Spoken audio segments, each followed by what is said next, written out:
What's up, YouTube? Today's video is all about the music pickups I had for the month of August 2015. Today I'll walk you through the CDs, 7-inch records, and full-length records that I picked up this month. I will say that there are a lot more CDs than usual in this month's pickups, and that's because one of the local record stores was having a dollar CD sale. They had just purchased a collection of 17,000 CDs from, I don't know if it was a store that was going out of business or what, and they had some sidewalk sales to blow out some of that merchandise for very, very cheap. So I took a chance on some stuff I don't normally buy and bought some associated acts and things like that, just because I figured for $1, what's the risk there? I did also do a couple road trips this month and got some other stuff that way and picked up a couple things from eBay. So with that said, let's go ahead and get started. The first thing I picked up is an album that did come out this year. It's called it's by a band called Vertical Scratchers, and it's called The Daughter of Everything. This is a new side project from one of the members of the 90s band Brainiac, and I can say that I did not like this album at all. I kind of was bummed that I bought this. A member of my Guided by Voices fan group recommended this to me, said it's very much like Guided by Voices. I will say the first track on this is excellent, and then it really just goes to crap from there. I don't know what the deal is, so do not recommend this album. I think the guy's got a really whiny voice, and it's pretty annoying. So anyway, move on from there. The next thing I got is the original debut of the Meat Puppets, and this is a self-titled record. It also has some bonus content. This was one of the reissues, so it has their debut EP in a car, and it also has a lot of bonus tracks on it, which have demos, covers, and stuff like that on there. If you notice, this album has 32 songs on it, so you can guess that the songs are pretty short. I have liked the Meat Puppets for a really long time. I've seen them live several times. I just never bought this debut because I've heard it's so much different than their other albums, and it really is. Essentially, they just sing in gibberish on this, would be the best way to put it. It's really not even words, so I do like the songs, though. I mean, it's you know, really their hardcore roots, and you can kind of hear a little bit of that guitar virtuoso and country seeping in a little bit to the hardcore. So you hear a little bit of the roots of their second album, which is one of my favorite albums of all time. So I was glad I picked this up. It's just one I never really took a chance on until now. I might like this more on more listens. The next thing I got is a compilation of 2 of Paul Collins' Beat albums, and I own both of these on vinyl, but I just wanted something to have that I could take in the car and listen to. These are both classic power pop albums, especially the first one, and I highly recommend picking up either one of those. I will say the CD version of this is a little flat as far as the mastering, and I think that's just due to me listening to the vinyl for so many years. But, it's still a good compilation to get, and I believe it's pretty out of print right now, so I was happy to find this. This was one of my road trip finds this month. The next thing I got is a band that I've been getting into quite a bit lately, and I would say that of all the bands that have ever come out of Wichita, Kansas, The Embarrassment would easily be the best of those. They are a early 80s to kind of mid 80s, I don't know, post-punk, power, noise pop, a little bit of all of the above band. And this is actually their early reunion album that they put out in 1990, I believe. It's called God Help Us. Not their best album, I would say. I mean, they really didn't put out a whole lot of material. They have a couple EPs, a 7-inch single, and a couple compilations. But it's really hard to find all of their stuff. And this, I think I was only able to find because I was in Lawrence, Kansas, which is pretty close to Wichita. And you could tell that they played there a lot in their history. So I was glad to at least get one of their albums. Definitely want to pick up some of their other stuff, probably on vinyl. But a lot of it is very, very expensive. So this is a good entryway into them just because this is one of their cheaper albums.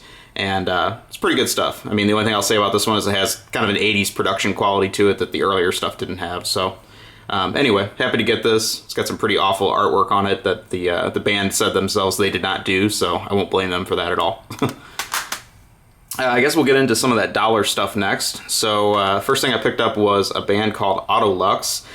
This is their debut album, and it's called Future Perfect. This band, I don't know, I think they put out like 1 or 2 other albums after that, and this is the only one that really got any hype or anything like that around it. I think they kind of just faded away. I wanted this because one of my friends is a big fan of this band, and he urged me to check this out. I figured for $1, why not?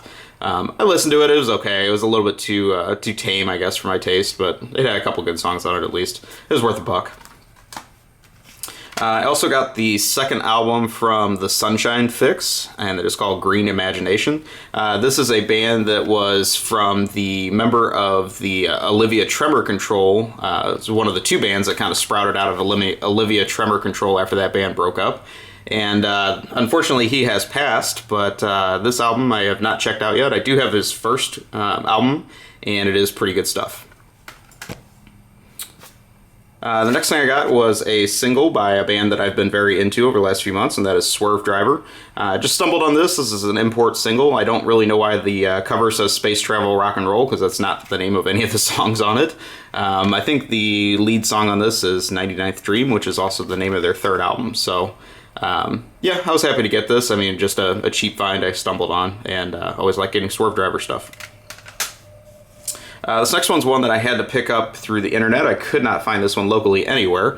And this is a really cool 90s band that is highly underrated, I would say, called Further. This album is called Grip Tape, and has quite a few songs on it. One of the things that makes this one notable is it has Lee Ronaldo of Sonic Youth playing guitar on a few songs. And really, really good 90s stuff. I think they almost were going for a parody of indie sound in a way, just because they made fun of Lou Barlow's song, making fun of indie scene. So Lou Barlow had a song in Sebadoh called Gimme Indie Rock, and this band has a song called Gimme Indie Fox. And yeah, very much kind of mocking that scene, I think. So anyway, this is a really good album. They had a second album as well, and I'd like to pick that up soon, also as soon as I can find it. The next one I got is a band called Finn's Motel, and this is actually a local band to me in St. Louis. This is the only album they've actually put out to date, even though they're still around, and this came out about 10 years ago. I really like this cover because it's the inside of the cars that you use to ride up to the top of the St. Louis Arch, so it has some nice local stuff going on there. It's basically meant to be kind of a, Guided by Voices, power pop type thing. Very good sounding band. I mean, very clean recording, I would say. Just a few of the songs are a little too wussy for me. I mean, it kind of gets into acoustic territory a little too much, I guess. But there are a couple good rockers on this, so I don't know. I recommend it if you can pick it up pretty cheap, which I did. Next one is one that I got through the internet as well, and this is the second album by a band called Truly from the 90s that I really like. It is not as well known or acclaimed as their first album, Kid Coma, but very good stuff on this one too. I think this one's kind of put together pretty quickly, soon before they broke up for the first time. They actually have reunited, and they're doing a reunion tour this fall, so I'd like to actually check them out. I might have to travel to another city to see them, though, because they're not playing in St. Louis. So anyway, I can recommend this. It's good stuff, but if you can, start with their first album, Kid Coma. I think it's a better starting point. Another one from the dollar sale I got is I believe the only album from the Mary Timony Band, and she is in one of my favorite current bands, X-Hex. This was more of a solo project from a few years ago. It had a couple other people playing on it. Decent stuff. You can kind of see where the roots of X-Hex were starting in this band about 5 years ago. It has a couple really killer songs on it. The rest is just kind of whatever. So, again, for $1, I was happy to find this.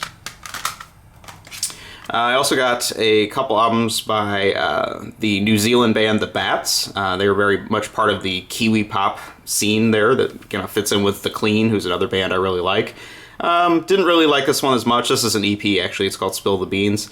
It was okay. I mean, again, it was worth $1, but not something I really was too excited about. Probably not their key material.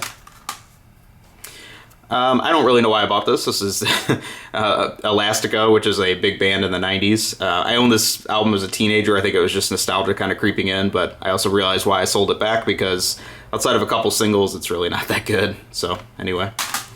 Another 90s nostalgia purchase, I bought Oasis's What's the Story Morning Glory. I don't really know why. I mean, I've heard these songs to death. I probably won't need to listen to them again, but whatever. It was kind of, again, if it's a dollar sale, you start making impulse purchases. And here would be another one of those. This is the second album by Blind Melon called Soup. It has a fantastic song on it called Galaxy. I don't care what you think about No Rain. I mean, it's a very played out song that doesn't really hold up that well these days, in my opinion. Galaxy is a fantastic single that really didn't take off. And unfortunately, it's really about the only good out song on this whole album. So I was hoping it might actually have some other songs like that, but it really is a very self-indulgent mess. So don't really recommend this one. This one was not $1, and this is actually a CD that goes for quite a bit of money. I got a decent price on it. And this is one of the first compilations of Game Theory material. Game Theory is one of my favorite bands. And this is called Tinker to Evers to Chance. I don't really get the reference there, but probably an old saying or something. It has like, I don't know, 22 of their songs from their 80s period. The other thing that was kind of interesting about this, though, is some of the earliest stuff they put out from their first EP and first album. The band wasn't happy with how those sounded looking back on them, so they actually re-recorded those songs for this compilation. And I can say that those new versions of those are pretty cool. I mean, it's neat to have the originals on vinyl, but also have the new versions to listen to. So there is something fresh on this compilation. Very good stuff, and highly recommend this. It's very out of print. I mean, if you could find this, I would say this is a perfect starting point to get into this band. Kind of, LA, or I don't even think they're from LA. I think it was San Francisco era power pop type stuff. Really good stuff, and highly recommend checking out this band if you can find any of their stuff. What's interesting is their vinyl is actually a lot easier to find than their CDs. Their CDs are just very out of print. So anyway, recommend checking that out. Another one I got pretty cheap is the second album by the band Gem, and the reason I was interested in this is it had Doug Gillard from the 90s iteration of Guided by Voices, is actually the leader of this band, and I do like some of his solo stuff as well. I would say this is okay. I mean, it's kind of your typical Ohio rock, if there is a thing. I mean, Ohio has put out a ton of great bands, and just kind of have a signature sound to them, I guess I would say. Yeah, I mean, it fits in. If you're a GBV fan, you'll probably like this. Not something I'm going to be listening to all the time. Another Swerve Driver thing I picked up for $1 is another one of their singles, EPs, whatever you want to call it. It's got about 4 songs on it. Some really good stuff on this. I mean, like I said, I don't know, a lot of the stuff that they released as B-sides is worthy of being on the albums too. So it's an interesting band to collect for, because they did put out a ton of singles like this. This next one I thought was kind of cool, because this is why the 90s were better than our current internet age. So today we have a culture of e-begging where everyone wants to start a GoFundMe, a Kickstarter, a Patreon, whatever, and just give me money because I want something cool and I can't afford it, or I want a tribute to something, or we need to raise money for whatever. Well, back in the 90s, there actually was a little risk associated with those types of ventures. So before that they would ask for your money, they would put together a product like this. They didn't make you donate and then wait to get a product. They actually took the risk of manufacturing the product and then selling it at a loss to earn money for the benefit. Yeah, what a concept, right? So anyway, this was a compilation CD put together for a bar in Chicago called the Lounge Axe, which was a pretty notable venue for a lot of great live shows in the 90s. Unfortunately, they had to close due to noise complaints and generally just gentrification of the neighborhood that it was located in. The compilation was a nice little idea. I mean, it had some really good bands on it from that era. Kind of freeze frame here, and you can take a look at some of the artists on this. The main reason I wanted this, though, is because it has a Guided by Voices song that is on no other release, and that's really unusual. So it was nice to get an all-new Guided by Voices song from the 90s that I'd never heard before. It's kind of an interesting track. It's like half acoustic, half electric, and has a lot of just random noise bursts going on throughout it. But definitely a cool song, and, compilations like this is why I really think that our modern era sucks in a little bit, because this is what we used to buy in the 90s whenever we wanted to support a cause. Whether it was freeing Tibet or saving the ocean or whatever it was, there was always some kind of compilation product with your favorite bands on it that you could buy and support the cause indirectly. So anyway, that's my rant on e-begging and why it's stupid. Here we have a Olivia Tremor Control single. This is for their classic song Jumping Fences. Really probably didn't need to buy this. This was, again, a $1 purchase, but I think I have a B-sides collection that has all these songs on it already. Just really like this band, and, whatever. It was $1. This is another Olivia Tremor Control release. This was actually, I think, bundled with some early copies of their album Dusk at Cubis Castle. It has essentially just a noisescape of found sounds and whatnot on it. I think this is actually pretty rare, so I just wanted to get it. I mean, it's not really something I'm going to listen to. I don't have a big fantasy of listening to a bunch of crickets at night and stuff like that, but whatever. It exists, and I got it for $1. Another compilation I picked up for $1 that I did not know existed is a bunch of bands covering songs by the Hollies. And had a lot of bands I liked on it, so I thought I'd check it out. I really am not a huge Hollies fan, but has a lot of people on it I do like. I don't know, I'm trying to think of who's all on this. Has the Loud Family, Tommy Keene, the Posies, John Bryan, stuff like that. So yeah, there's some good stuff on here. I figured for $1, might as well take a chance and see how it is.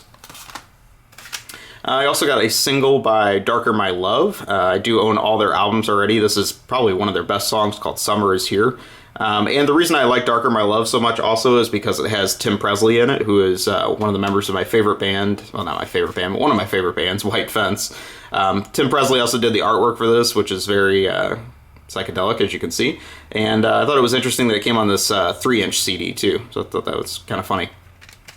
But yeah, just a nice little single for $1. Another thing I got from the dollar sale is the compilation by Autoclave. This is Mary Timony again of XX and so many other bands.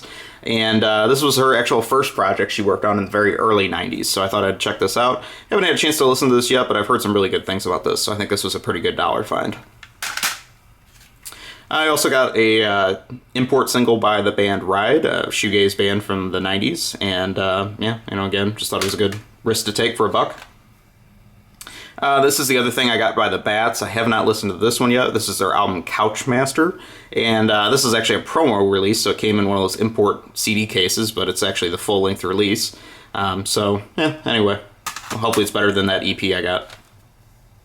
I also got a album by Fly Ashtray at the dollar sale, and I have one of their other albums that's pretty good. It's kind of like a, Pavement type thing going on pretty much. Throwing everything but the kitchen sink to their sound, and there's some pretty good songs that result out of it, so we'll just see how this one is. This band is actually still active today. They put out a ton of albums, but they're all very obscure. I also got an album by 11th Dream Day, and I picked up one of their other albums last month. I thought it was pretty good. This one I haven't had a chance to listen to yet, but again, I figured for $1, why not take a chance? So, see how that is. And the last thing I got at the dollar CD sale was 3 albums by the band Speed the Plow, and this is a side project of the Feelies, who I do really like. I believe it's their bassist Brenda Sauter's side project band. Probably has some members of the Feelies on each of these. So I got their first album. Well, I think these are in order. I'm not sure, they may not be. But I got their album Wonder Wheel, their album Mason's Box, and also their album Marina. So I haven't had a chance to listen to any of those, but I figured for $1 a piece, good chance to get those. Alright, so let's move on to some vinyl. Like I said, that was a ton of CDs I picked up this month, but very low investment. We're probably looking at like, $30 or $40 for all that stuff. It wasn't much. So next we're going to talk about some 7-inch releases I got. This is actually a really cool Swerve Driver 7-inch that I picked up. I finally got a chance to see them live this month. They were fantastic, and if they are coming to your city, make sure you check them out. They are on tour right now. It's kind of a rare chance to see them on a US tour, as they are a UK band. They were selling this at the merch table, and I thought this was a brand new 7-inch by them, but I looked it up online when I got home, and it turns out this is, I guess it's just some dead stock they had left over from a 7-inch they put out in 1997. So it's not a repress or anything like that. It's just a really unique thing that they brought to the show with them. So I was happy to get this. I mean, it was not something I was expecting for sure. But yeah, nice to get another Swerve Driver piece for the collection. This is one of my favorite things I picked up this month. This is actually the first White Fence 7-inch that came out. It's for their song Harness. And the B-side on this is called The Pool, which is a fantastic song they still play live a lot today that was not on any of their albums. Really happy to get this. This was something I've been looking for a long time. They only printed 500 copies of this. 100 of those are on red vinyl. This is actually just one of the black vinyl copies. But a very cool 7-inch that I really enjoy. So nice to get that. Another thing I've been looking for a really long time is this 12-inch record. This is probably Husker Du's hardest to find single. This is for their song Ice Cold Ice, which is on their very last album, Warehouse. One of my absolute favorite Husker Du songs, actually. And the other reason I wanted this is because the B-side on this, Gotta Lotta, is a fantastic song, too. I have no idea why that didn't make the Warehouse record, because it would have fit right in, and it's a great song by Bob Mould.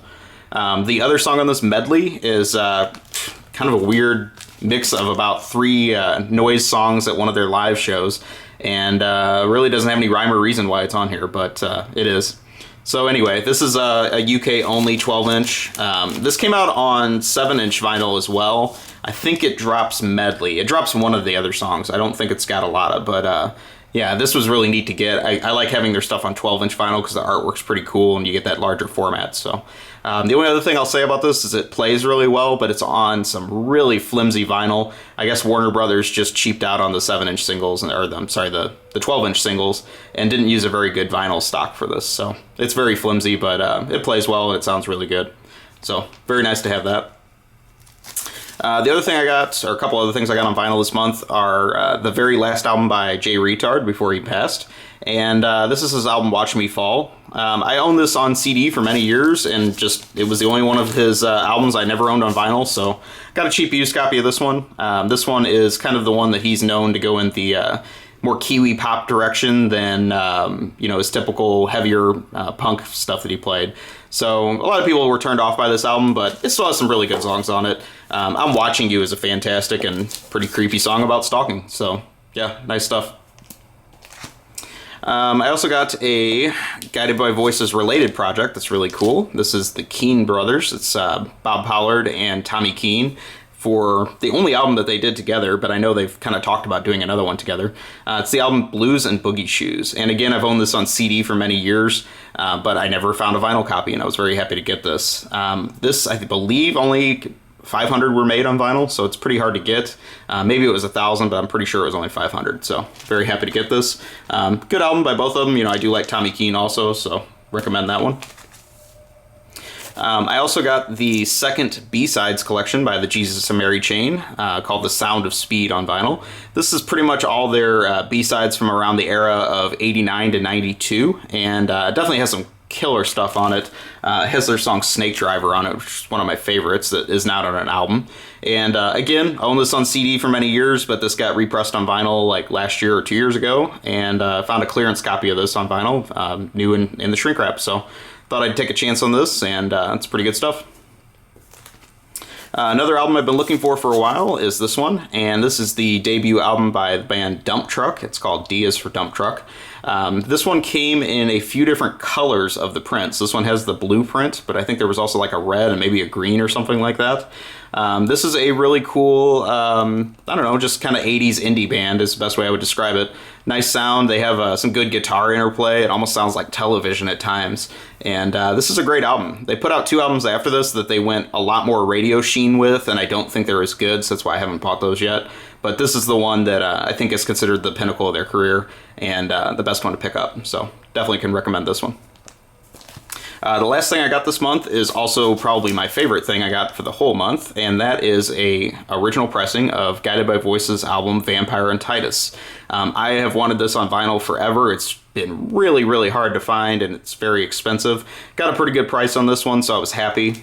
This one's kind of interesting because this album was originally put out on Scat Records, but then when Guided by Voices went to Matador, Matador also bought up, I guess, some of the remaining stock and then reissued it. But they did it pretty lazy. They just slapped a Matador sticker over the Scat barcode and Scat information. So I thought that was kind of funny. But as far as this one plays, I pulled this out with a couple of my other Guided by Voices friends, and we had a great time listening to this and drinking to it and all the good stuff that comes with that. So highly recommend this album as well. It is considered the most difficult Guided by Voices album to listen to, but there are some great pop songs on this, and I think people that just say that really haven't given this one a chance. So anyway, that pretty much wraps up my month. I was very happy. Like I said, those dollar sales are dangerous because you just walk out with a ton of CDs. You want to take a chance on anything, and I don't know. We'll see how some of those are. So if you want to leave me a note in the comments, link to your own video, what you picked up this month, I'll be happy to check those out. Appreciate you watching. Please take a moment, like, comment, subscribe, let me know what you think. and I will talk to you soon. Have a great day or night, wherever you are.